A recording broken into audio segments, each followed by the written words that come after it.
Apa slide-nya sudah terlihat? Sudah, Pak. Sudah, Oke, Pak. kita mulai ya. Assalamualaikum warahmatullahi wabarakatuh. Selamat pagi, salam sejahtera bagi kita semua. Hari ini kita akan membahas tiga topik ya, penting dalam keperawatan gawat darurat, yaitu adalah triase, yang kedua adalah end of life issues ya, atau akhir kehidupan di dalam sistem keperawatan gawat darurat seperti itu. Kemudian dan mekanisme trauma ya. Materi ini adalah ibaratnya garda terdepan lah ya. Kita sebagai seorang perawat, sebagai garda terdepan dalam memilah pasien, kemudian menghadapi dilema etis ya, pada khususnya dengan pasien dengan terminal seperti itu, kemudian dan menangani trauma juga ya, yang sering menjadi penyebab utama kematian pada usia produktif seperti itu.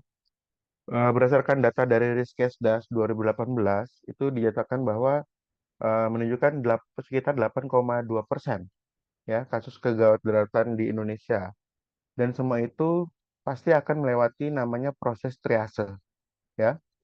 Mari kita akan eh, mulai dengan topik pertama yaitu terkait dengan triase. Sebelum masuk dengan topik triase, ada pertanyaan nih. Mengapa triase itu disebut sebagai pintu utama dalam pelayanan gawat darurat?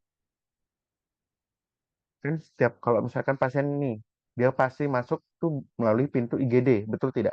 Tidak langsung ke ruang rawat inap. Alasannya kenapa? Why? Ada yang bisa beropini? Silakan. Mohon izin menjawab, Pak. Silakan Dewi. Baik, terima kasih, Pak. Untuk menurut saya sendiri, mengapa triase ini menjadi pintu utama, Pak? Nah, sebelumnya kalau kita masuk ke dalam suatu rumah sakit, kita tentunya akan melewati instalasi gawat darurat. Nah, di instalasi gawat darurat ini, di mana perawat akan melakukan proses yang dinamakan triase ini.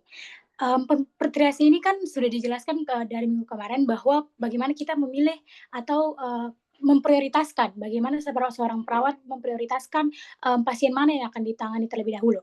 Nah, menurut saya kenapa sampai bisa jadi gerbang utama? Karena disinilah titik intinya. Bagaimana kita seorang perawat akan meminimalisasi terjadinya cedera lanjutan dan kegagalan dalam proses penyelamatan pasien. Jadi mungkin itu inti pentingnya Pak dari menurut saya. Terima kasih Pak. Oke, good answer ya dari Dewi. Ada yang lain? Silakan. Kira-kira kenapa nih triase itu disebut sebagai pintu utama dalam pelayanan gawat darurat? Silakan. Oke, sudah benar ya Dewi tadi argumennya yang dimana triase itu merupakan tahapan awal ya, tahapan awal yang menentukan prioritas pasien seperti itu, sehingga itu akan berpengaruh dalam kelangsungan angka keselamatan dari si pasien tersebut atau safety pasien seperti itu ya. Oke, kita lanjut. Itu ya, itu tujuannya. Kemudian terkait dengan definisi, ya, triase itu adalah proses memilah pasien berdasarkan tingkat kegawatannya. Dilakukan segera, maksimal dalam 1 menit itu per pasien, seperti itu. Fokusnya bukan di diagnosis final, tetapi dia juga akan menentukan siapa yang harus ditolong lebih dulu nih, seperti itu. Menurut Kemenkes RI 2019, triase itu wajib ada di semua IGD atau UGD. Pertanyaan nih, apa yang membedakan triase dengan diagnosis? Apa yang membedakan antara triase dengan diagnosis medis? Apa yang membedakan kira-kira?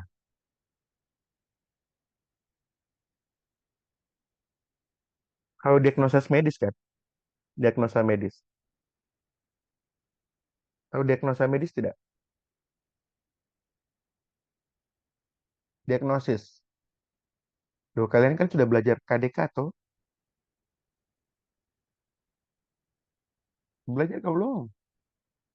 Di semester 1. Nah, itu yang kita bilang itu. Jangan belajar untuk dilupakan. Ya kan?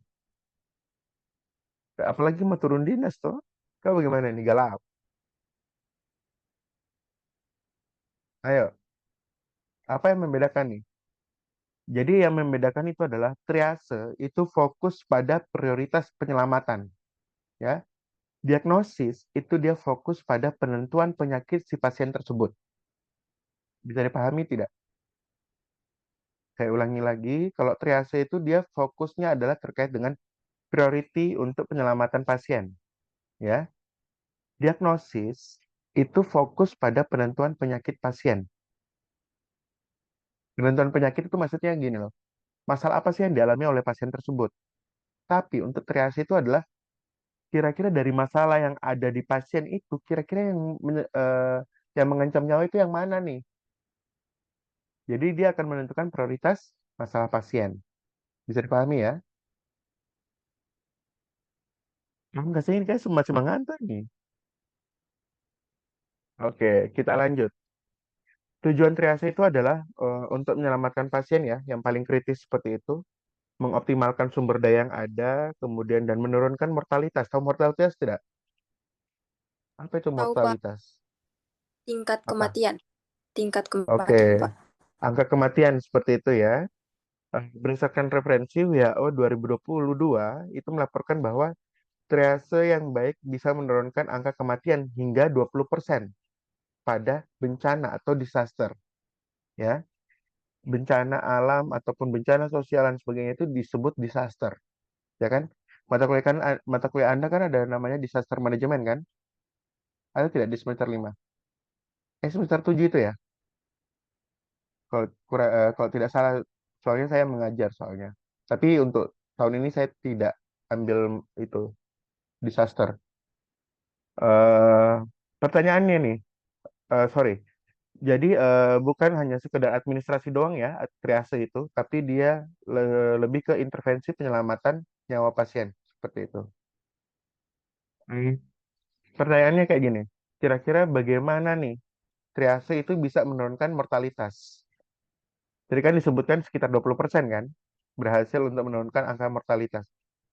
Caranya bagaimana? Triase itu bisa menurunkan angka mortalitas. Izin menjawab, Silakan, Pak. Dewi, silakan. Baik, Pak. Kalau menurut saya, Pak, kenapa sampai triase ini bisa menurunkan angka mortalitas? Nah, kan di triase itu kan dibagi menjadi beberapa warna dan prioritas masing-masing. Kalau Hmm. misalnya untuk satu kasus, dalam pasien datang dengan kondisi merah dan hijau, terus kemudian kalau ada kesalahan saja, sedikit saja, kalau misalnya tidak ada sistem yang namanya triase ini, kemudian pasien yang datang dengan gawat darurat itu tidak ditangani terlebih dahulu karena mungkin pasien yang warna hijau datang duluan, maka tingkat kematian pasti akan semakin meningkat. Nah, oleh sebab itu, mengapa triase ini dapat menurunkan angka mortalitas? Karena yaitu tadi, kita bisa menyelamatkan pasien dengan angka kritis atau angka yang mengancam jiwa terlebih dahulu, maka semakin banyak orang yang akan terselamatkan dari sistem triase ini. Mungkin Oke, itu. bagus sekali ya Dewi ya analisanya ya. Jadi bagaimana caranya itu triase itu bisa menurunkan mortalitas? Jawabannya benar ya, dengan mengutamakan pasien kritis ya, sehingga intervensi itu dapat dilakukan segera atau bisa cepat dilakukan seperti itu sehingga angka kematian itu bisa dihindari atau bisa ditekan seperti itu ya. Oke, selanjutnya prinsip triase itu ada beberapa macam ya, harus cepat, kurang dari 60 detik ya. Empat, artinya dia berdasarkan klinis, bukan berdasarkan status sosial. Artinya kayak gimana? Oh, apa namanya? Kalau ada kenalan nih, di sekolah, kawan nih, tolong ini dulu. Itu Pak Kades pung atau misalnya Pak Gubernur pung apa? Saya channel lah. Nah, langsung diutamakan ya. Itu tidak boleh. Padahal itu cuma batu ringan saja, tidak boleh. Ya, contoh seperti itu. Terus yang berikutnya lagi berulang, artinya kondisi pasien itu bisa berubah, ya. Dan fokus pada ancaman nyawa. Menurut Emergency Nursing Association, triase itu harus clear, konsisten, dan continuous. Paham tidak? Clear itu berarti harus bersih ya, maksudnya harus cepat kayak gitu loh. Terus konsisten ya harus tetap konsisten, ya. Continuous itu berkesinambungan. Ya, pertanyaannya, mengapa triase harus diulang? Jadi kan di statementnya kan ada Artinya dia berulang nih, kondisi pasien itu bisa berubah. Artinya kayak gimana sih? Ada yang bisa berargumen? Silakan. Lo arti berulang Kak Seng? Izin mencoba menjawab, Pak. Silakan Maulidia. Silakan. Baik, teman-teman, seperti yang kita ketahui bahwa kondisi pasien itu pada saat gawat darurat itu dia unstabil atau tidak stabil. Oleh sebab itu perubahan dinamis itu mungkin saja dapat terjadi. Misalnya pada pasien awalnya dia stabil atau kuning, tapi bisa tiba-tiba dia tuh bisa dikategorikan di yang warna merah. Contohnya pada saat uh, penganalisan triase, terus dia masuk ke dalam posisi kuning, terus pada saat 5 menit kemudian tiba-tiba dia henti nafas. Makanya itu oleh sebab itu harus dilakukan pemeriksaan berkala ataupun berulang dan juga berkesinambungan agar orang-orang seperti itu dapat dikategorikan lagi ke dalam kelompok-kelompok yang sesuai. Mungkin itu saja Pak. Oke. Gitu ya analisanya Maulidia ya. Betul sekali karena eh, kondisi kritis pasien itu kan dia dinamis nih, tidak statis. Artinya dia bisa berubah-ubah nih. 1 menit ke depan tuh awalnya dia hijau, kemudian kok bisa jadi langsung kuning atau bahkan dari kuning itu bisa menjadi warna merah. Apalagi dengan kondisi pasien yang apnu, sesak nafas, kemudian heart attack kayak gitu-gitu ya. Jadi sehingga triage itu harus ini dalam hitungan menit saya pasti akan berubah seperti itu. Jadi pemeriksaan triase itu harus berkala kayak gitu. Jadi setiap 15 menit atau setiap 10 menit kayak gitu. Jadi eh, lebih prioritasnya adalah kita harus lakukan pemeriksaan screening lagi nih terkait dengan vital sign seperti itu. Misalkan nih, oh pasien dia sesak nafas nih apnu. Oh pernapasannya dia 32 kali atau 36 kali. Oh dia pakai masker non rebreathing. Kalau masker non rebreathing kan saya lulus oksigenasi toh.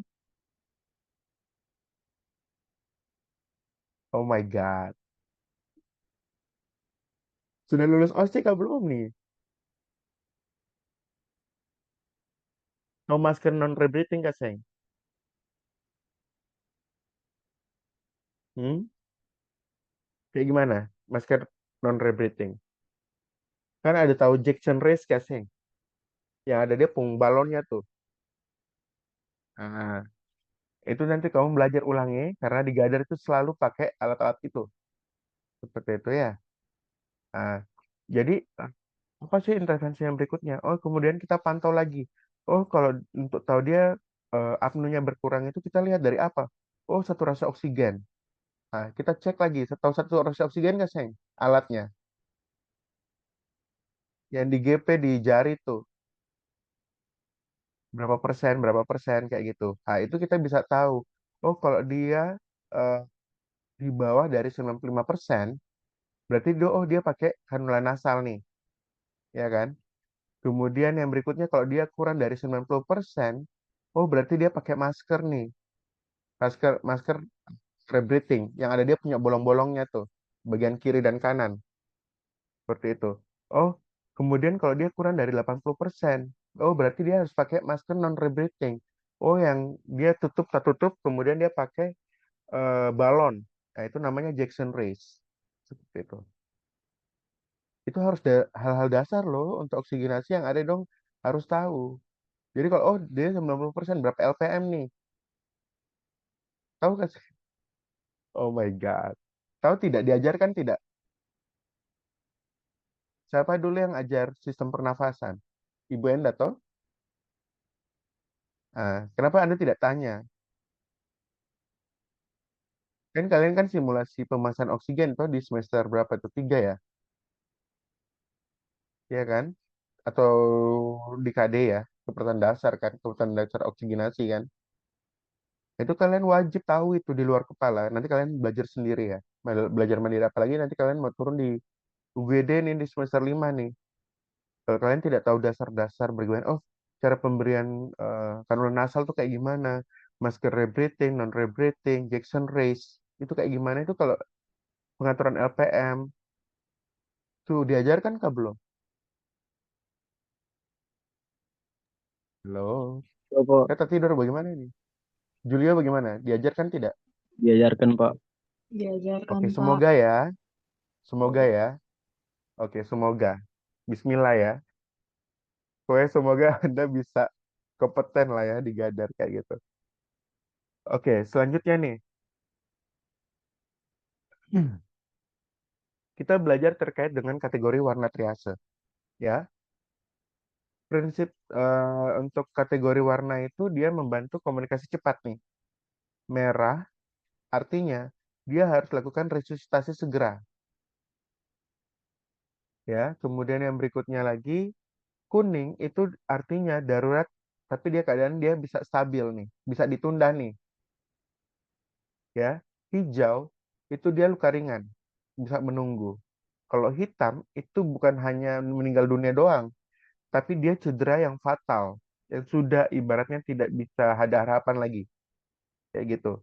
Sehingga perawat harus cepat, tepat, dan adil dalam menetapkan kategori ini. Ya, pertanyaannya lagi nih, apa dilema dilema etis yang dirasakan nih, ya, dalam memberi label hitam? Dilema etis apa yang dirasakan? Kalau misalkan ada don turun dinas nih, ya kan? Oh, pasien dia sudah tidak ada harapan nih, diputuskan untuk dikasih triase warna hitam. Dilema etis apa yang dirasakan?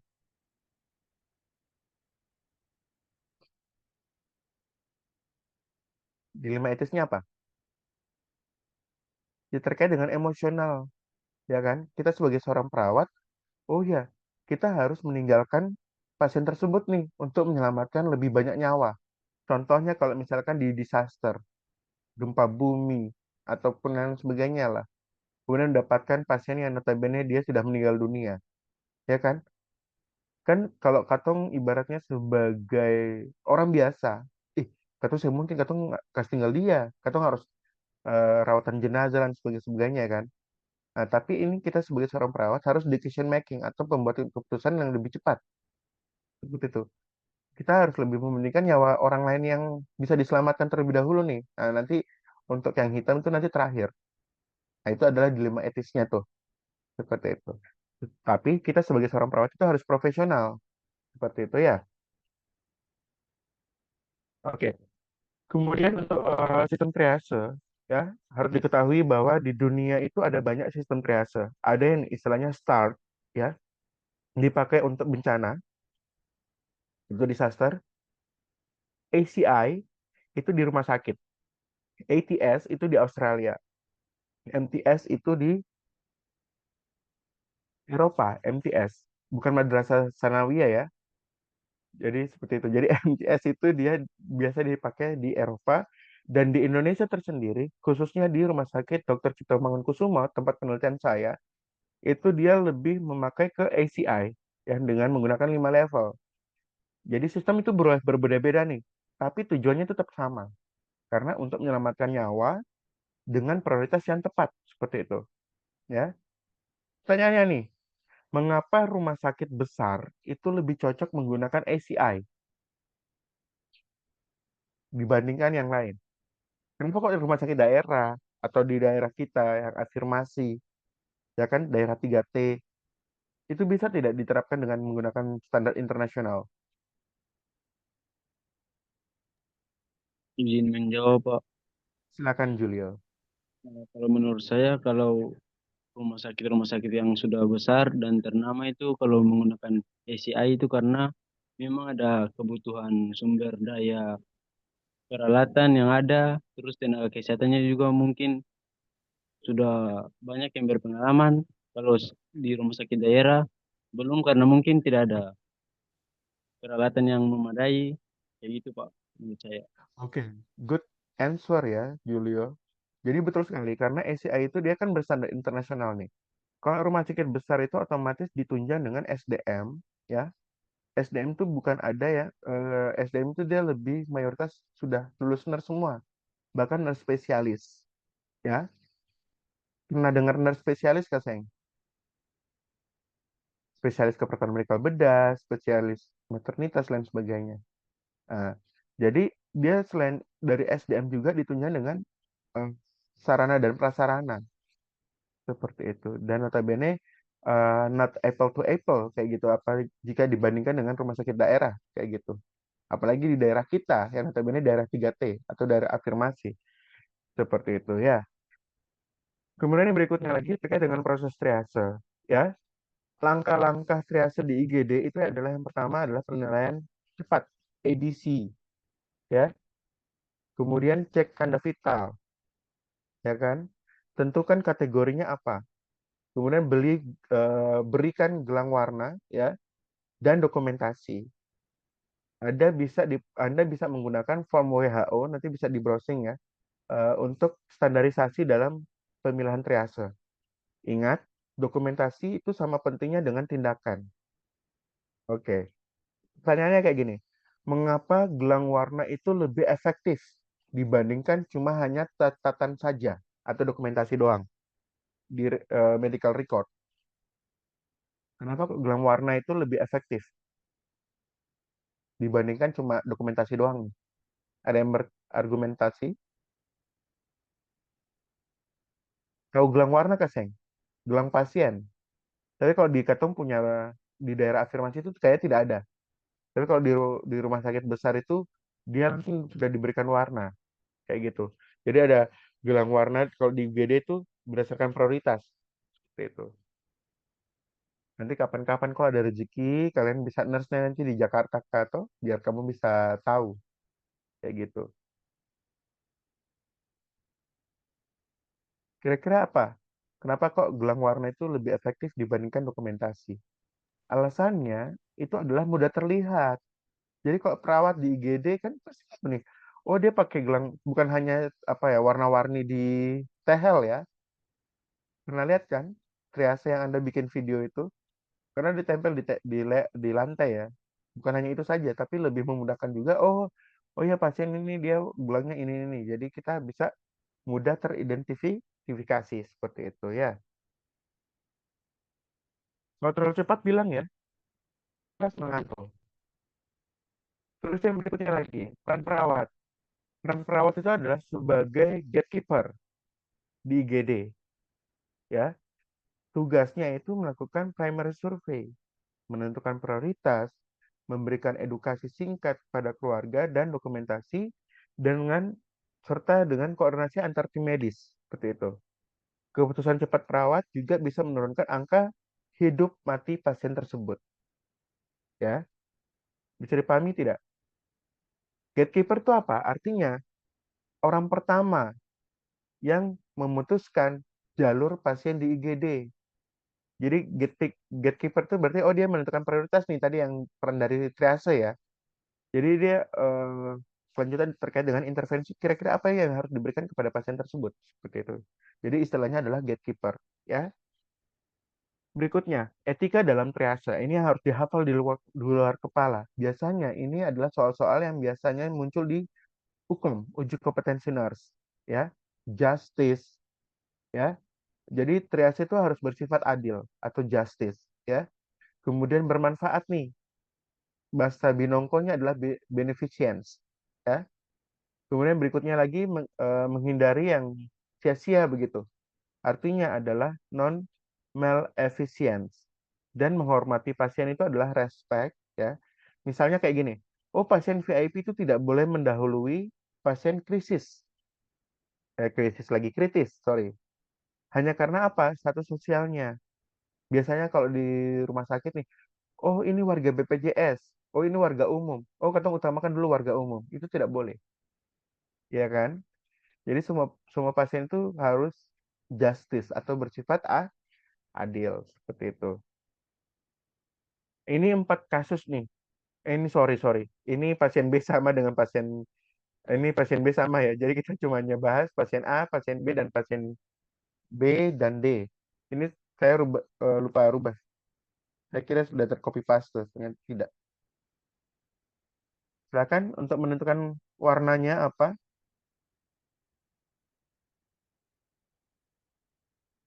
Ini bisa berargumen. Jadi pada suatu saat Anda sedang dinas pagi nih, ya kan, di UGD nantinya nih, ya. Kemudian di rumah sakit itu tiba-tiba itu ada sebuah kendaraan nih membawa 4 orang korban kecelakaan. Pasien A Pasien itu dia seorang laki-laki umur 28 tahun, berteriak histeris, minta tolong, dan nampak luka eksoriasi. Luka eksoriasi itu apa? Luka lecet, beset. Tahu kamu kayak dapat cium dari aspal tuh? Nah, itu sudah namanya adalah luka eksoriasi. Di seluruh ekstremitas, respiration rate-nya adalah 25 kali per menit, nadinya itu ada sekitar 100 kali per menit, GCS-nya 15. Itu warna apa pasien A? Ada yang bisa? Izin Pak, warna hijau. Alasannya apa?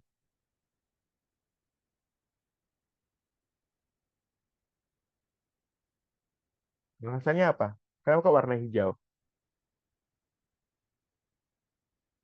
Kita belajar untuk menganalisa kasus ya. Jadi ini ada saya akan bagi tips dan trik. Nanti saya tapi tunggu jawaban Anda dulu nih. Kenapa kok warna hijau? Ayo. Pak, karena hijau itu luka ringan. Lecet itu kan dari mana? Ayo, ayo, ayo. Rasionalnya apa? Ayo. Tidak apa-apa. Tidak perlu takut untuk salah, deh. Saya lebih suka yang aktif gitu loh, interaktif kayak gitu. Silakan, Afriyanti. Silakan, tidak apa-apa. Kategori hijau itu kayak bagaimana sih? Ibaratnya dia stabil ya. Dilihat dulu nih. Bisa dilihat dari apa? Keywordnya adalah apa? Julio. Pernapasan, nadi, tanda-tanda vitalnya masih Masih apa? Ayo. masih normal, Pak. Oke, good. Masih kategori normal. Pernafasan normal berapa? 12 sampai 24. Oke. Ya, 25 satu kali tingkat satu poin di atas tidak jadi masalah ya. 25 kali per menit itu masih normal nih. RR-nya masih normal. Nadinya berapa? Normalnya berapa? 60 sampai dengan 100, ya kan? Itu ibaratnya adalah sinus rhythm namanya. Ingat guys, ingat ya sayang, kalau normalnya itu namanya adalah sinus rhythm, ya. Sinus rhythm 60 sampai 100. Kalau lebih dari 100 kali per menit itu namanya takikardia, ya. Kalau kurang dari itu adalah bradikardia. Seperti itu. Terus GCS-nya juga apa? Normal, ya kan? Normalnya 15 dong. Ya kan? Betul tidak? Seperti itu. Terus yang berikutnya apa? Yang menciri khaskan warna hijau itu apa? Oh, pasien dia bisa berteriak histeris, minta tolong, ya kan? Jadi itu bisa diselamatkan segera. Satu, ya. Kemudian berikutnya lagi eksoriasi, cuma luka lecet doang. Jadi perawatan luka itu biasa, bisa lah ditunda kayak gitu. Bisa dipahami? Bisa suara terdengar kah saya ini? Saya pakai headset soalnya. Terdengar, Pak, terdengar. Oke, oke, good ya. Kemudian berikutnya pasien B, bisa dilihat perempuan umur 40 tahun mengeluh kesakitan di daerah perut bagian bawah. Setelah diperiksa nampak ada jejas, ya kan? Nampak muka pucat dan keluar keringat dingin serta akral dingin. RR-nya 35 kali per menit. Nadinya 120 kali per menit kecil dan cepat. GCS-nya 14. Label warnanya apa?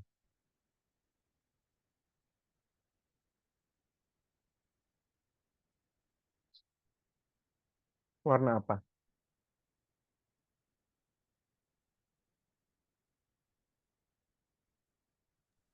Izin menjawab, Pak. Mm-mm.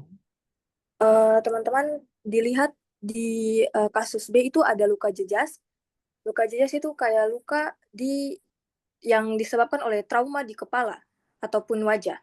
Nah, ini sudah menjelaskan bahwa pasien ini harus segera ditolong. Selain itu ada yakni pasien pucat, keringat dingin, akral dingin. Nah, ini merupakan tanda-tanda perfusi ataupun sirkulasi darahnya tidak baik. Lalu ada data respirasi 35 kali per menit atau takipnea. Jadi dia bagian pernapasannya itu cepat, jadi harus segera ditolong karena kondisinya memungkinkan untuk tidak stabil. Lalu ada nadinya juga cepat, yakni 120 kali per menit, dan juga GCS-nya itu 14. Walaupun belum terlalu penurunan kesadarannya belum terlalu parah, namun tanda-tanda seperti jejas tadi, pucat keringat dingin itu sudah menunjukkan bahwa dia masuk dalam kategori warna merah. Terima kasih, Pak. Oke, ada yang lain?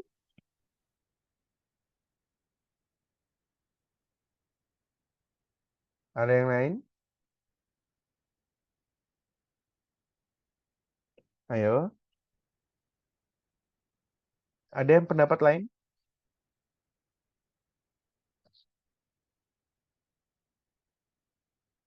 Ayo.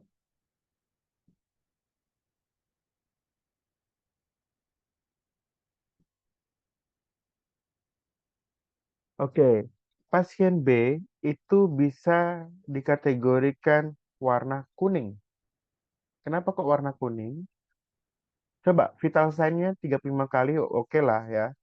Tapi dia ibaratnya karena nyeri, ya kan? Nyeri itu dia bisa mempengaruhi vital signs, ya. Pucat, keluar keringat dingin, ada jejas. Jejas itu berarti menandakan apa? Adanya perdarahan internal kan? Nah, tapi dia overall itu masih bisa kesampingkan dulu nih. Tidak urgent banget nih. Seperti itu. Oke. Untuk pasien D, label warna apa?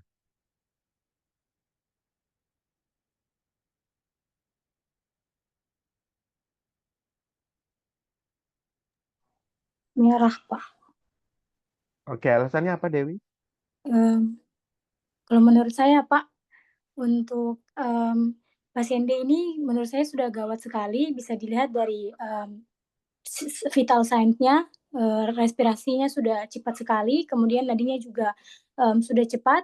Namun untuk GCS pasien masih bisa normal, GCS-nya normal, tapi kita bisa lihat dari 100 nadinya yang cepat dan juga respirasinya yang cepat itu membutuhkan, menurut saya sudah membutuhkan perawatan yang segera. Kemudian terdapat juga fraktur terbuka pada bagian femur kirinya, Pak. Jadi mungkin kalau misalnya frakturnya terbuka harus segera ditangani karena takutnya nanti akan memicu perdarahan atau sebagainya, Pak. Mungkin itu menurut saya, Pak.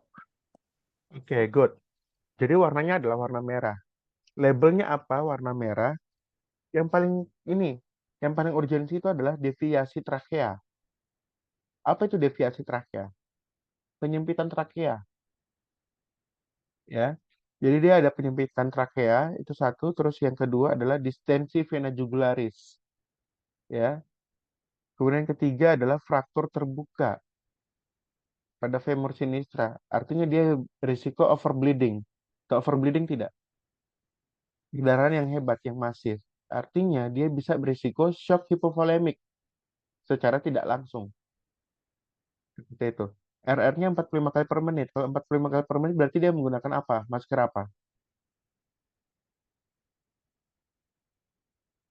Non-rebreathing yang pakai Jackson Race, ya kan? Kemudian nadinya 140 kali per menit nih, takikardia nih.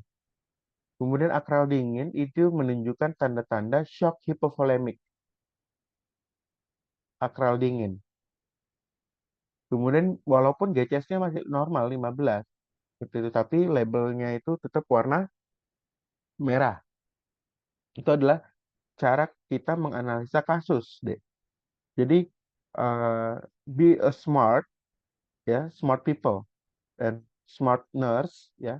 Kita sebagai seorang perawat, di mana kita harus berpikir critical thinking of nursing. Jadi harus berpikir kritis, bukan hanya kita cuma melihat data-data doang nih, tapi kita bisa menganalisa. Oh iya, defisiensi trakea. Berarti kalau penyempitan trakea, berarti dia ada sumbatan jalan nafas nih, ya kan? analisanya nih. Terus yang berikutnya adalah jejas di dada kanan. Oh, kalau jejas di dada kanan berarti dia impactful pada bagian torakal. Otomatis gejalanya adalah RR-nya. Oh, dia berarti 45 kali per menit nih. Oh ya, berarti dia apnu nih. Ini tanda-tanda apnu. Ya kan? Ada jejas benturan di dada kanan, berarti otomatis dia terkompresi dadanya. Paham tidak? Dorong nih. Kalau misalnya ada penyempitan di bagian sistem pernafasan, otomatis manifestasinya apa? Dia akan nafasnya terengah-engah. Kayak gitu. Paham tidak? Itu rasionalnya. Ya kan? Kemudian, distensi vena jugularis. Distensi vena jugularis itu berarti berkaitan dengan dia punya sistem persarafan. Ya kan? Terus yang berikutnya, oh ya ada fraktur terbuka nih. Oh, kalau fraktur terbuka otomatis kan apa? Risiko perdarahan, ya kan? Oh ya, ditunjang lagi dengan nadinya yang cepat, kemudian akralnya teraba dingin, itu menandakan adanya pasien itu dia risiko shock hipovolemik. Apa tuh risiko shock hipovolemik? Kekurangan cairan dalam tubuh. Cairan itu bukan hanya berupa cairan doang ya, tapi eh, apa namanya berupa apa? Darah, ya kayak gitu itu bisa eh, mengakibatkan risiko shock hipovolemik seperti itu. Bisa dipahami? Masih bingung? Halo, anybody home? Paham tidak? Kak terlalu bingung. Bisa Pak, bisa Pak. Oke, bisa ya. Semoga ya. Oke, kita lanjut ke materi berikutnya ini terkait dengan hospital triase. Jadi kita bisa membedakan ya, triase ada dua, di rumah sakit dan di saster, ya di apa ya bencana. Nah, jadi kalau di rumah sakit keren, di sana itu sih yang pakai kayak garis-garis kayak gitu. Jadi langsung dong di bilik itu dia menggunakan warna, langsung di atas nih warna merah nih, ya kan? Kayak gitu. Ibaratnya aja kasih kotor begitu ya. Oh, tapi kalau di Indonesia masih konvensional. Kalau hospital triage itu dilakukan di IGD rumah sakit, ya. Fokus utama itu adalah setiap pasien ditangani secara optimal, jumlah pasien itu relatif terkendali, ya. Sistem ACI atau Manchester itu juga bisa. Yang saya tadi bilang rumah sakit tipe A di RSCM itu menggunakan ACI. Terus untuk triase disaster nih dilakukan pada bencana massal dan fokusnya menyelamatkan nyawa terbanyak. Apa perbedaannya antara triase di rumah sakit dan triase disaster? Bedanya adalah kalau di rumah sakit itu yang lebih diprioritaskan adalah yang warna merah, ya kan? Tapi kalau yang disaster itu diutamakan adalah warna hijau. Jadi kebalikan seperti itu. Jadi kalau di rumah sakit itu kan merah, kuning, hijau, baru hitam. Itu urutannya. Tapi kalau di disaster itu adalah hijau, kuning, merah, dan hitam terakhir. Paham nggak, Seng? Terus yang berikutnya sumber daya itu tuh dia terbatas kalau di disaster tuh, ya kan? Kemudian pasien itu prognosis buruk, dia langsung katong labelkan dia warna hitam, seperti itu.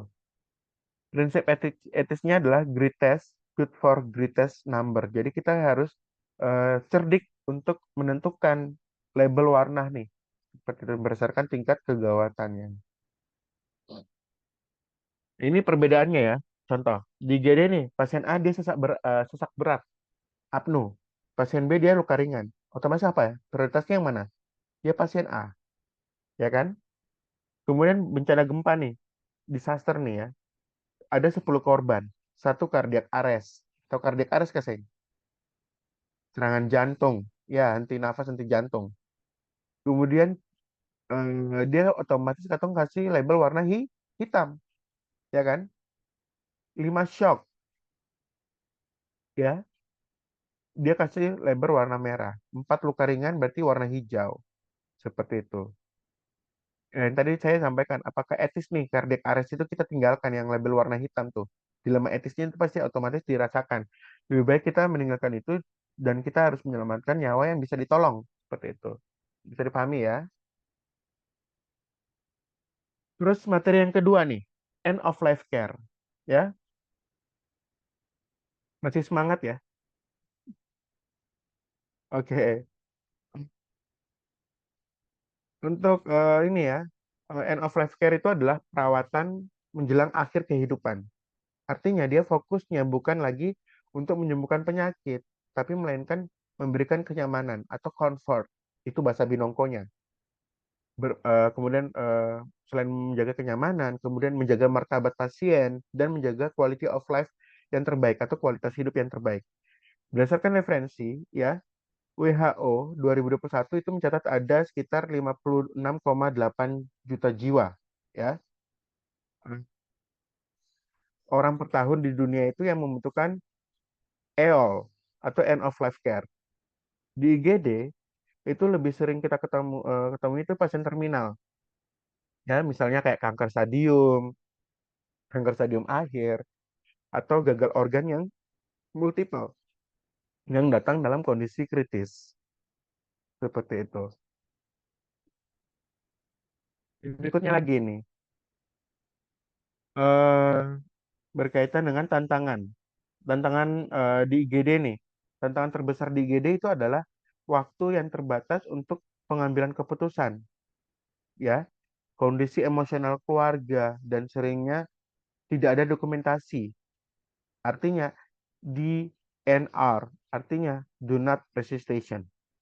Budaya di Indonesia tersendiri, dia cenderung menginginkan keluarga itu tetap berusaha sampai akhir. Sehingga perawat itu sering menghadapi dilema. Betul tidak? Misalnya masih denial nih. Oh, ibu, pasien ini sudah tidak bisa terselamatkan lagi. Ayo, Pak Mantri, Pak, ini dokter tolong dulu. Bikin yang apakah mau apakah tolong bikin dulu. Betul, betul Kaseng. Seperti itu, ya. Jadi itu menimbulkan dilema etis nih. Jadi seorang perawat menemukan kondisi seperti itu kan pasti otomatis merasakan dilema etis, yang dimana menentukan apakah pasien ini masih perlu tidak mendapatkan resusitasi agresif atau bisa lebih tepat diberikan comfort care seperti itu. Jadi itu dilema perawat yang dirasakan pada saat menemukan kasus seperti itu, ya. Terus yang berikutnya lagi itu yang peran perawat, yaitu memberikan advokat pada pasien, ya, memberikan edukasi singkat seperti itu, ya, kemudian memberikan comfort care, contoh kayak pasien dengan nyeri, dyspnea, gelisah, kemudian kita juga harus memberikan dukungan keluarga secara emosional dan spiritual, kemudian kolaborasi multidisiplin antara dokter, rohaniawan, dan psikolog, seperti itu. Terus yang berikutnya lagi terkait dengan etika, ya. Etika dalam ini ya, yang tadi saya sampaikan terkait dengan otonomi ya. Ini harus dihafal juga karena nanti muncul di soal-soal UKOM nanti. Nanti saya akan soal-soal UTS itu nanti saya akan bikin soal kasus. Kira-kira ini dia masuk dalam kategori apa nih? Autonom kah, beneficence kah, non maleficence kah, justice kah, atau isu utama. Jadi harus dipahami benar-benar eh, apa sih yang membedakan seperti itu. Nanti dengan soal kasus yang serupa seperti itu. Terus yang berikutnya lagi, komunikasi efektif ya. Komunikasi adalah kunci utama dalam end of life care, ya, di mana gunakan teknik spikes, ya, di mana itu ada eh, setting, itu artinya kita harus menyiapkan tempat yang tenang, kemudian perception, kita gali juga pemahaman dari keluarga, kemudian invitation itu artinya terkait dengan minta izin, menyampaikan informasi, ya, kemudian knowledge, ya, sampaikan fakta dengan jelas, dan empati, tunjukkan rasa empati kita, ya, pada keluarga ataupun pasien. Kemudian summary itu kita harus ringkas dan beri tindak lanjut secara cepat, seperti itu. Jangan memberikan harapan palsu, tetapi juga jangan meninggalkan keluarga tanpa informasi yang jelas, seperti itu, ya. Kemudian untuk intervensi keperawatannya apa? Ya, bisa memberikan manajemen nyeri, ya, kemudian dukungan psikososial terkait dengan konseling singkat, kemudian dukungan spiritual, privacy, ya, dan contoh misalkan yang paling simpel saja, lakukan posisikan pasien itu dia semipolar, atasi untuk sesak sesak nafas. Itu terkait dengan end of life care. Contoh pasien cancer itu kan pasti otomatis merasakan nyeri yang hebat, seperti itu. Dukungan keluarga, kita harus fasilitasi perpisahan yang bermartabat seperti itu. Kemudian sediakan ruangan khusus, edukasi proses kematian, dan konseling duka. Cegah trauma psikologi. Jadi kalau di rumah sakit besar di Jawa khususnya itu sudah ada tim konseling untuk end of life care. Tapi kalau di Ambon tuh kayaknya belum ada sama sekali. Seperti itu, ya. Padahal itu sudah masuk dalam kategori akreditasi rumah sakit nih, tapi Sintauleh di Ambon belum belum berkembang seperti itu. Dampak psikologis bagi perawat adalah burnout. Artinya dia capek nih, ya kan? Beban kerjaan terlalu tinggi. Kemudian compassion fatigue, artinya dia kehilangan empati. Kemudian perasaan bersalah, solusinya apa? Debriefing nih. Kemudian rotasi kerja, artinya jangan cuma hanya penempatan di ruang itu saja. Harus di rolling lagi di IGD kah atau di ruang mana kah, di ruang mana biar refresh lagi kayak gitu. Serta dukungan sejawat. Studi kasus nih, pasien lansia, cancer, ya, yang sudah metastase dan henti jantung. Keluarga minta resusitasi penuh. Eh, Pasti akan ada proses diskusi ya. Notabene apakah resusitasi itu dia bermanfaat atau tidak nih?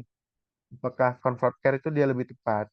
Nah, nanti bisa eh, ada sebagai rujukan adalah dari WHO dan Kemenkes di mana DNR, do not resuscitation itu sesuai dengan etik dan diskusi keluarga seperti itu. Terus materi yang ketiga nih terkait dengan trauma, ya. Untuk definisinya itu sendiri, trauma itu adalah kerusakan jaringan akibat energi mekanik, panas, kimia, listrik, dan radiasi.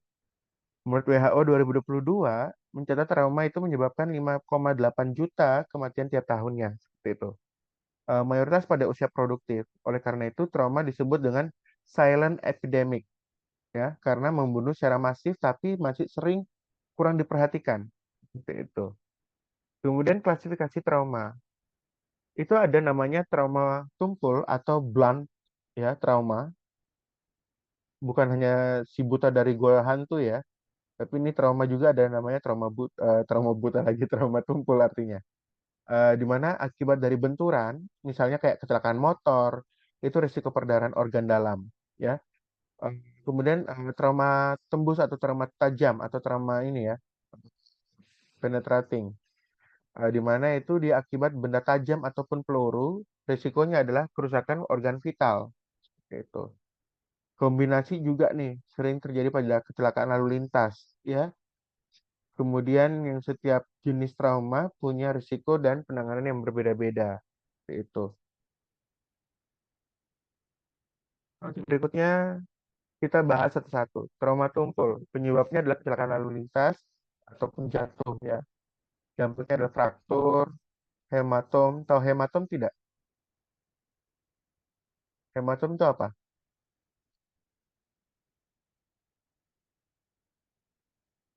Halo, apa itu hematom? Oke, pertanyaannya, apa itu flebitis? Ya kan? Apa itu hematom? Apa itu odema? Ayo, kan sama-sama bengkak nih.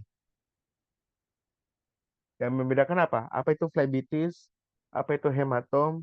Apa itu odema? Sudah bisa?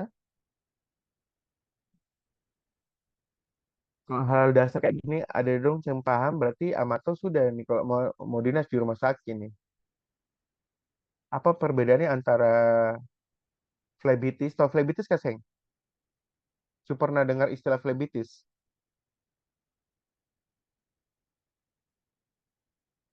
Flebitis, kemudian hematom, odema. Tahu odema kan, Seng? Izin Pak, Ya, ya semua bengkak toh. kalau Flebitis juga ya bengkak. kalau Kemudian ada silakan. Siapa tadi? Fahira Pak, Fahira, silakan. Silakan iya Fahira. Pak, kalau untuk hematom sendiri mungkin terjadi penumpukan cairan di atas di bawah kulit karena saat infus jarumnya masuk di pembuluh darah yang ada Pak. Jadi dia lari, dia di bawah kulit sehingga terjadi pembengkakan. Makanya itu dinamakan hematom. Oke, itu hematom atau flebitis? Ayo. Hah? Hematom atau flebitis? Oke, saya luruskan ya. Ingat, dihafal di luar kepala. Flebitis itu infeksi yang diakibatkan dari pemasaran infus. Ya, dimanifestasikan dengan rasa nyeri. Bengkak juga karena cairan infus. Karena misalkan dia bukan lari dari vena, tapi tidak masuk, ya kan? Terus selain itu juga infusnya itu dia lebih dari 1 minggu, tidak diganti aboketnya. Karena idealnya itu adalah penggantian aboket itu 7 hari. Dan perawatan infus itu dia 1 hari itu 2 kali, pagi dan sore. Maksudnya ganti dia punya perban, kayak gitu. Itu namanya adalah flebitis. Hematom itu adalah bengkak karena inflamasi jaringan. Tidak ada cairan, hematom. Contoh, kamu pernah dapat cium dari nyiri babi? Nyiri begitu? Itu bengkak kan? Itu namanya hematom. Jadi tidak ada cairan. Artinya dia langsung menyengat jaringan. Jadi dia inflamasi pada jaringan langsung. Jadi manifestasinya adalah nyeri. Kemudian odema, odem itu adalah bengkak. Isinya adalah cairan. Cairan itu baik ekstraseluler ataupun intraseluler. Contoh, tahu pasien dengan gagal ginjal. Tahu pasien dengan gagal ginjal, Kak Seng? Atau penderita DM lah. DM dengan komplikasi ginjal. Kalau dia duduk, ya kan, manifestasinya adalah kakinya itu kelihatan kayak apa ya, berkilau begitu ya. Kayak abis deh, kayak ibaratnya kayak baminya begitu. Betul tidak? Pernah lihat Kak Seng? Kemudian kakinya itu dia bengkak karena dia cairan intraselulernya itu dia turun ke bawah karena sesuai dengan gratifikasi. Kok gratifikasi? Gravitasi, sorry. Gravitasi. Caranya apa? Tahu udem itu dari mana? Katong lakukan penekanan, ya, palpasi. Tekan, ya, pasti dia akan bakolang. Ada dia pun bekasnya, ya kan? Pernah Kak Seng? Nah, nanti kalau kamu di rumah sakit dinas, toh, katong tahu, oh pasien ini dia komplikasi di ginjal tuh bagaimana caranya? Identifikasi utama adalah katong lakukan palpasi di bagian penekanan di bagian kakinya, metakarpal. Atau metakarpal Kak Seng? Bagian metakarpal lagi, karpal. Karpal tuh telapak, metakarpal tuh jari, jari kaki. Jadi bagian karpal itu katong tekan, ya, ya kan? Dipelihara Kak Seng? Kan, ya kan? Kalau orang dengan komplikasi di ginjal, otomatis dia akan bakolang, menandakan bekas bakolan tadi tuh, bekas tekanan. Nah, itu katong harus edukasi bahwasanya pasien itu harus balance cairan. Tahu rumus balance cairan toh? Kalian sudah masuk di sistem apa? Digestif, pencernaan. Kalian sudah diajarkan kebutuhan cairan dan elektrolit Kak Seng? Halo. Itu kan di keperawatan dasar kan? Atau ilmu dasar keperawatan, IDK. Diajarkan tidak untuk rumus balance cairan? Halo. Kasu lupa. Siapa yang dulu ajar kalian untuk pemasangan infus? Yang lab OSCE. Harus steady, Pak. Diajarkan tidak untuk caranya untuk balance cairan itu kayak gimana? Atau pemberian nutrisi lah. Pemberian nutrisi siapa? Di KD keperawatan dasar. Kasih Allah, galap, galap. Ya Allah. Ya masih kita harus ulang lagi, Dek. Maksudnya kamu semester 5, cuy. Jadi balance cairan, kebutuhan cairan seseorang itu adalah 2.500 mililiter. Coba dicatat. Coba dicatat. Ini belum jam 10 toh. Ini kan materi terakhir nih.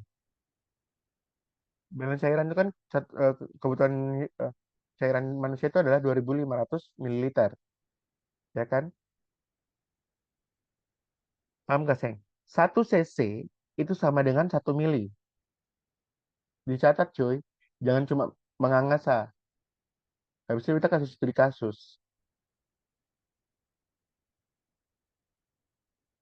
Bisa dipahami ya. Tulis di situ, kebutuhan cairan manusia adalah 2.500 mililiter atau 2.500 cc. Sudah?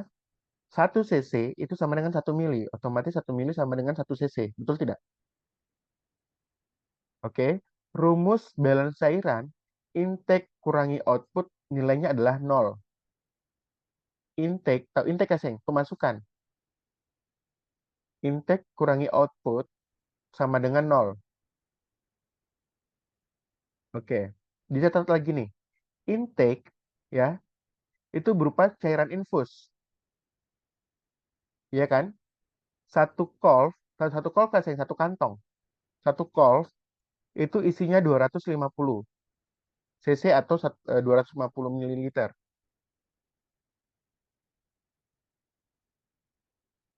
250 atau 500 ya? 500 ya, 500, sorry. 500, Pak. Nah, jadi satu kolf itu 500. Bisa ya? 500 mili atau 500 cc. Asupan cairan melalui oral, satu gelas, satu gelas itu adalah 250 cc atau 250 mililiter. Bisa ya? Output itu bisa berupa keringat. Tapi keringat itu kita susah untuk mendeteksi. Tapi yang biasa itu adalah urin. Tahu urin toh? Air kincing.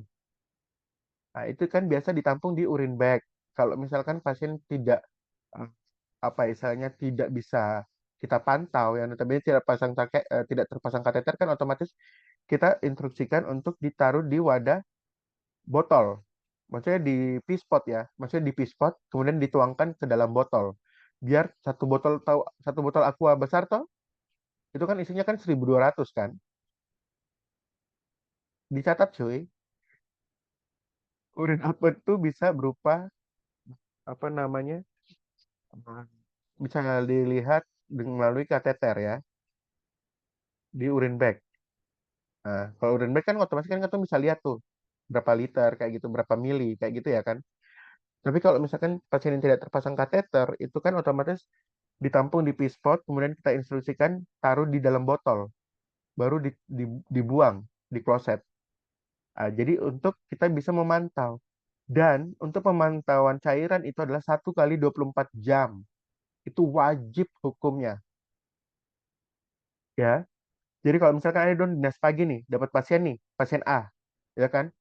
Kan dinas pagi kan dari jam 8, dari jam 7 sampai jam 2 siang, ya kan? Ada dong wajib berkesinambungan. Jadi kalau misalkan nih mau pindah shift nih, kawan nih tolong pantau kita pun pasien pun balance cairan dong. Lihat dia punya output saja dan dia punya intake. Jadi kan otomatis kan dari jam 2 sampai jam 8 malam sampai seterusnya kan katong sih bisa pantau.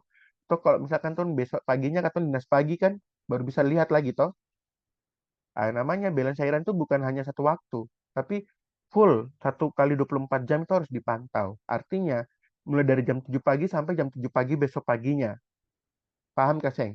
Itu dulu nih. Kalau kurang paham, bilang ya, biar kita ulang. Paham Kak Seng? Paham, Oh, Pak. paham. Oke. Jadi apa ya, istilahnya kalau dinas siang eh, kan dia pantau nih. Nanti kawan nih tolong Fitri pung pasien nih doh, tolong pantau dia punya balance cairan ya, kayak gitu. Kalau misalnya dengan dapat pasien yang sama nih, kayak gitu, tolong pantau balance cairan dulu ya. Nanti yang dinas pagi ke dinas malam baru ke pagi. Nanti dirimu dinas pagi tanya lagi, ulang lagi, kawan nih minta catatan dong. Yang tadi punya yang dinas siang dan dinas malam tuh bagaimana? Dia intake dan kurangi output itu bagaimana hasilnya? Paham gak, Seng? Oke, sudah bisa dipahami? Oke, beta kasih studi kasus. Silakan dicatat. Pasien mendapatkan infus 2 call. Pasien mendapatkan infus 2 call. Cairan per oral ya, itu 10 gelas.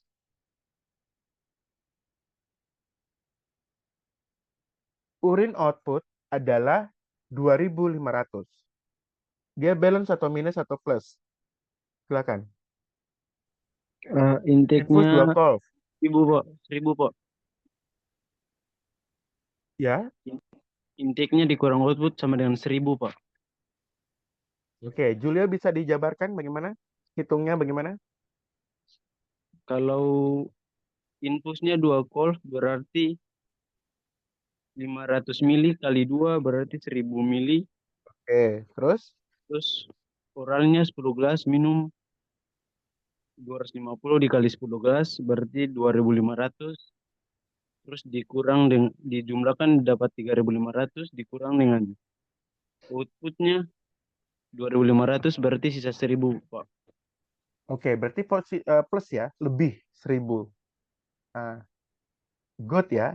Paham gak, Seng? Yang lain. Paham, Pak. Gini, kalau dia lebih 1.000, bagaimana nih untuk yang berikutnya, shift berikutnya? Harus berisi cairan. Harus diperlambat tetesan infusnya. Paham gak, Seng? Kayak gitu. Oke, soal satu kali lagi ya. Oke, pasien ini dalam 1 hari, ya kan, dia mendapatkan infusnya itu 3 call. Ya kan, 3 call. Kemudian intake cairannya itu adalah 7 gelas. Urin outputnya adalah 3.500. Berapa?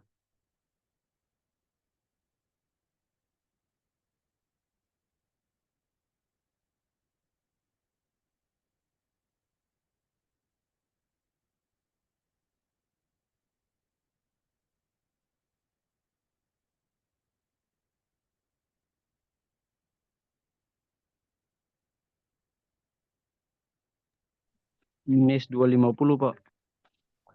Oke, good. Oke, hitung-hitung ini kayak Julio pakar nih. Oke, biasa hitung uang apa ini? Oke, jadi dia minus 250. Kalau dia minus 250, bagaimana solusinya? Harus dipercepat dia tetesan infusnya. Paham, Kak Seng? Seperti itu. Nah, nanti kalau dikatakan balance tuh bagaimana? Ya intake dikurangi output nilainya adalah 0. Berarti oh dia balance nih cairan infus. Dia punya balance cairannya kayak gitu. Paham gak, Seng? Yang lain susah? Paham Pak. Paham gak, Seng? Yang lain sih nggak ada suara Paham, nih. Pak.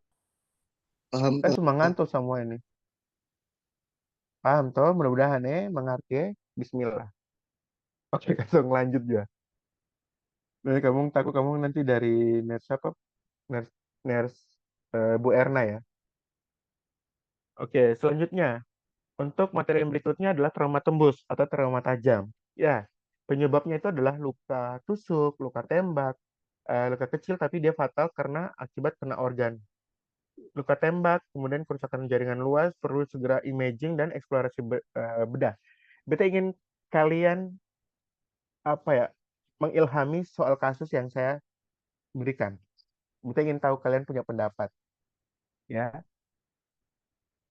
ada pasien nih, ya kan, luka tusuk, dapat tikam, langsung kena dada, ya kan? Pertanyaannya, Anda sebagai seorang perawat nih di lokasi kejadian nih, apa yang Anda lakukan? Apakah eh, pisau tersebut itu dicabut di TKP, ya? Yang kedua, apakah di ambulans? Yang ketiga, apakah di IGD ataukah di ruang operasi? Di mana? Saya ingin kasih kalian analisa kasus. Aduh, pakai headset kayaknya telingaku sakit ya.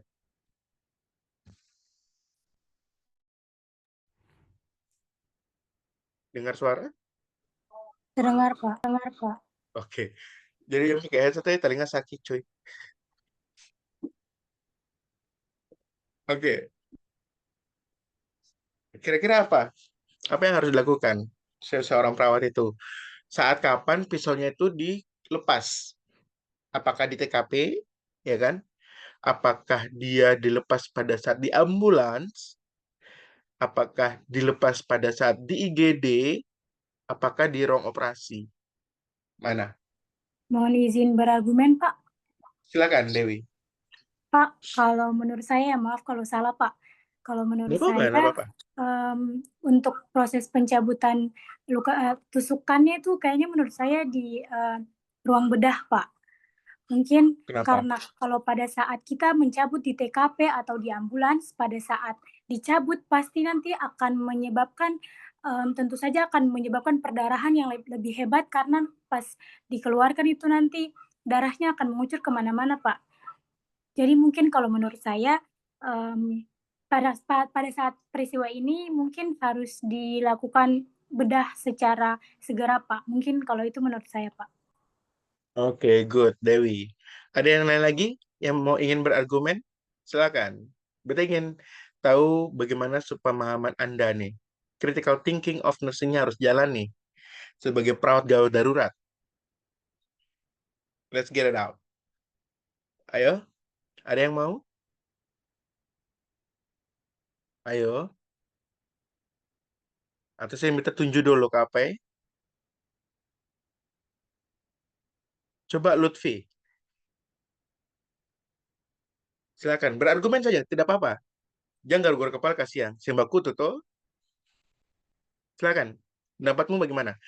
Apakah pisaunya itu dilepas di TKP, di apa ambulans, di UGD atau di ruang operasi? Alasannya apa? Silakan Lutfi. Tidak apa-apa, semperlu takut salah. Semua itu semua proses belajar, cuy. Saya juga dulu mahasiswa, cuy. Ayo, silakan. Lutfi, nggak apa-apa, pendapatmu kayak bagaimana? Mau dilepas pada saat kapan? Bebas, bebas Lutfi. Oke Pak, kalau menurut saya di EGD Pak, karena Nggak apa-apa. seperti yang Jadi kenapa? katakan Dewi tadi, pahamnya betul sekali kalau apa,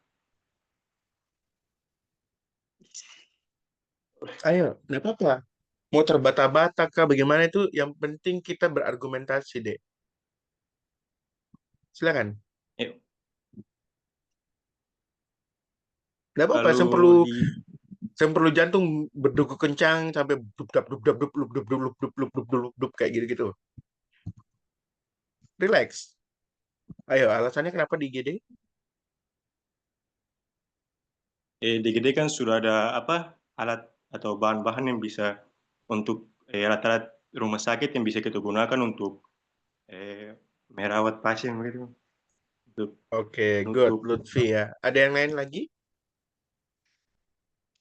Saya Pak, Silakan, siapa? ya, saya sama dengan Lutfi eh, di IGD karena harus mendapatkan penanganan pertama karena akan terjadi infeksi karena pisaunya masih ada jadi harus segera dicabut pada saat di IGD Pak.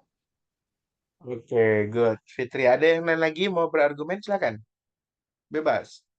Satu kali lagi, satu orang lagi. Terakhir. Saya Pak, Oke, silakan Michela. jadi menurut saya tuh jawaban saya sama dengan Dewi Pak. Mungkin langsung dicabut di ruang operasi karena pada saat di tempat TKP maupun di IGD itu mungkin saja untuk benda tajamnya itu apa namanya bisa untuk eh, meminimalkan perdarahan Pak untuk menahan darah supaya tidak keluar terlalu banyak. Tapi kalau misalnya dilihat dulu dengan kondisi pasien, kalau benda tajamnya tuh kayak menutupi pernapasan, kayak misalnya di leher ataupun di mulut, mungkin langsung di TKP ataupun di IGD, tapi langsung disertakan dengan kayak tindakan lanjutan begitu Pak untuk kasih stop Luka perdarahan. tusuknya di dada. Luka Iya, tusuknya di dada. kayak gitu. Iya, mungkin di IGD Pak. Di ruang operasi Pak. Oke, good. Ya, oke. Jadi jawabannya adalah di ruang operasi. Kenapa di ruang operasi? Semua sudah benar. Gini, kita sebagai perawat gawat darurat, luka tusuk di dada nih, ya kan? Otomatis kan tersangkanya kan dia lepas tuh pisaunya. Apakah dia langsung tak tancap begitu kayak keton tanam keton tusuk di pohon pisang begitu langsung dia kaku begitu? Tidak kan? Kan ini kan daging nih. Apalagi kalau misalnya pisaunya tajam atau bakarat lah ya. Otomatis kan dia akan rubah posisi kan? Nah, rubah posisinya itu dia akan memperluas luka tadi tuh. Ya kan? Caranya bagaimana? Kita sebagai seorang perawat, katong bentuk kain atau kain panjang begitu, bentuk kayak donat. Tahu donat kasih bulat. Sesuai dengan besaran dari pisau tersebut. Artinya dia untuk memfiksasi, tahu fiksasi kasih? Bisa mengikat begitu loh. Dia punya pisaunya biar tidak reposisi. Tahu reposisi kasih? Dia kayak apa memperluas luka begitu loh. Paham gak, Seng? Itu satu. Itu yang harus dilakukan. Ibaratnya katong kasih kayak kain panjang kayak gitu, kita anyam bentuk kayak donat. Lilit-lilit kayak gitu loh. Bentuk sesuai dengan seluas dari pisau tersebut. Itu satu. Terus kedua, kenapa kita tidak boleh istilahnya lepas di TKP atau di ambulans? Walaupun ambulans kan ya alatnya kan minimalis ya, apalagi di TKP tidak ada apa-apa.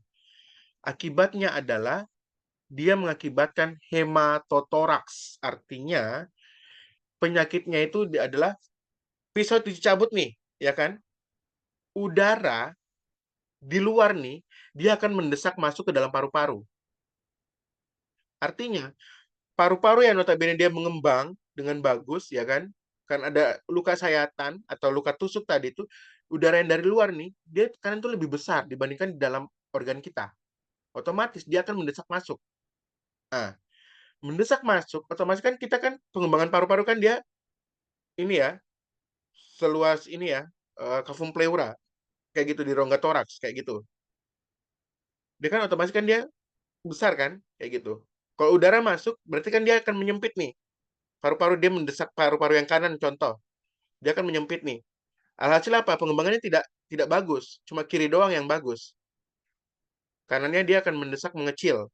Nah, alhasil outputnya adalah dia hematotoraks. Manifestasinya adalah bronkospasme. Bronkospasme itu apa?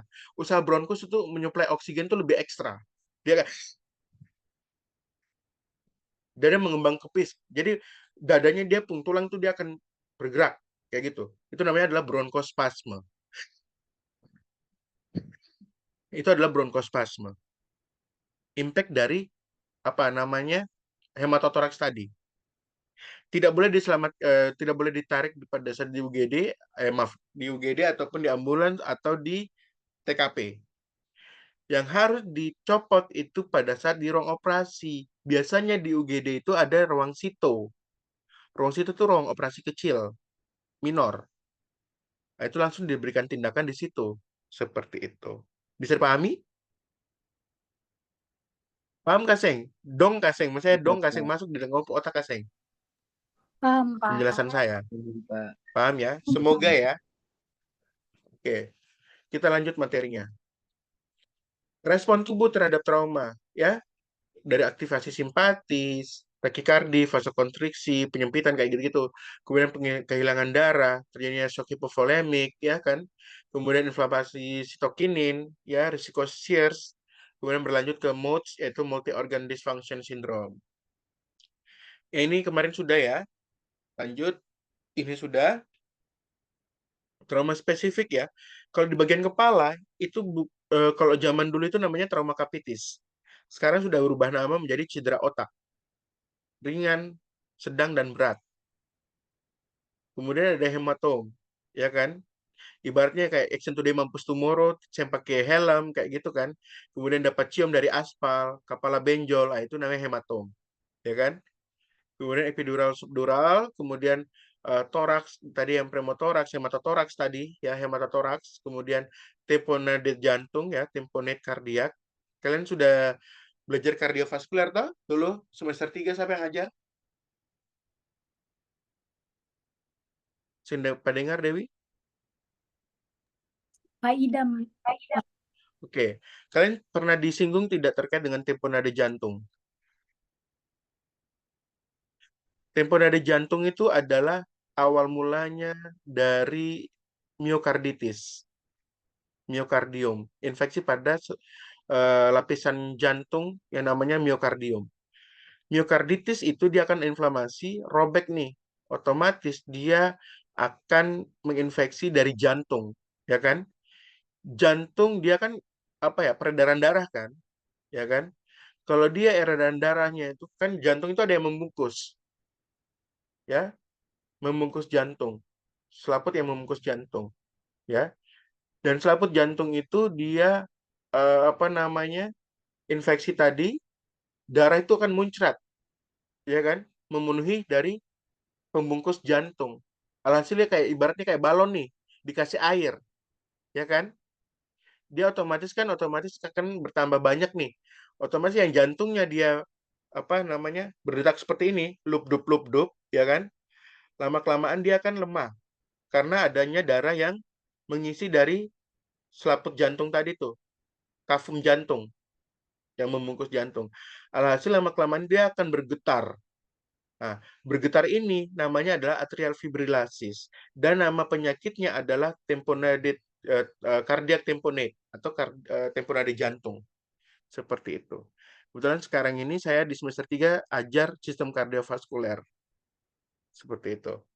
Dulunya saya ngajar kardiovaskuler. Jadi harus dipahami ya. Seperti itu. Terus peran perawat nih, harus triase korban trauma, kemudian stabilisasi dengan ABCDA. Kemudian monitoring ketat vital sign, pemberian oksigen, cairan intravena, transfusi, kemudian kolaborasi dengan tim bedah atau anestesi, kemudian etikanya adalah advokasi pasien atau speak up bila keadaan keterlambatan tindakan. Studi kasus nih, contoh pasien kecelakaan motor ya, GCS-nya 10, perdarahan aktif, fraktur terbuka. Langkahnya apa adalah airway, amankan jalan nafas dan proteksi servikal ya. Kemudian B adalah pastikan ventilasi. Kayak gini, contoh kayak gini. Kecelakaan ya. Katong sembole asal-asalan untuk mengangkat pasien. Ya kan? Sembole asal-asalan angkat pasien. Pasien kecelakaan, katong harus curigai pasien itu dia cedera servikal. Apalagi yang tidak sadarkan diri.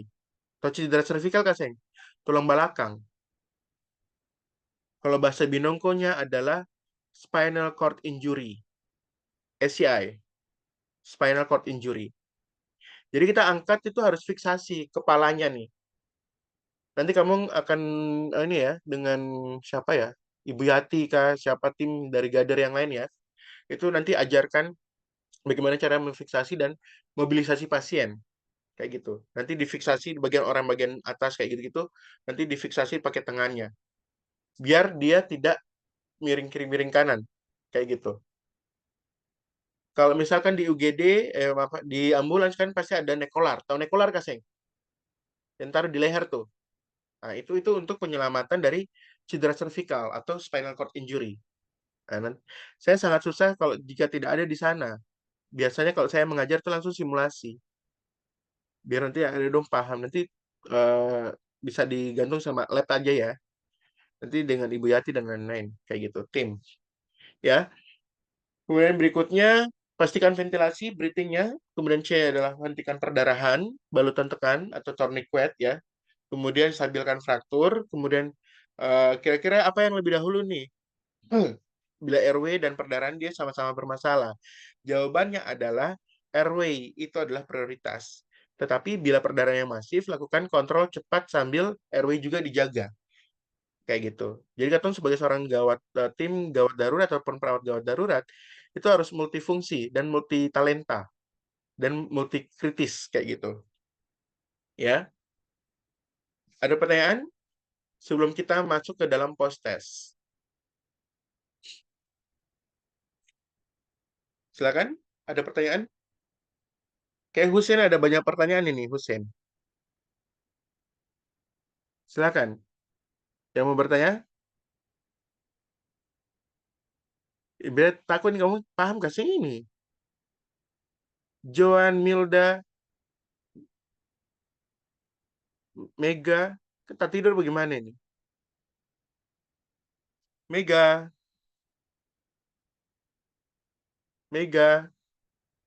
oke, beta kick. Ada pertanyaan? Kau paham kah belum ini? Bu Erna sudah datang kah belum? Atau Zoom kah atau offline? Offline, Pak. Offline. Iya, kamu belum mandi, kamu belum ini. Terlambat kasih.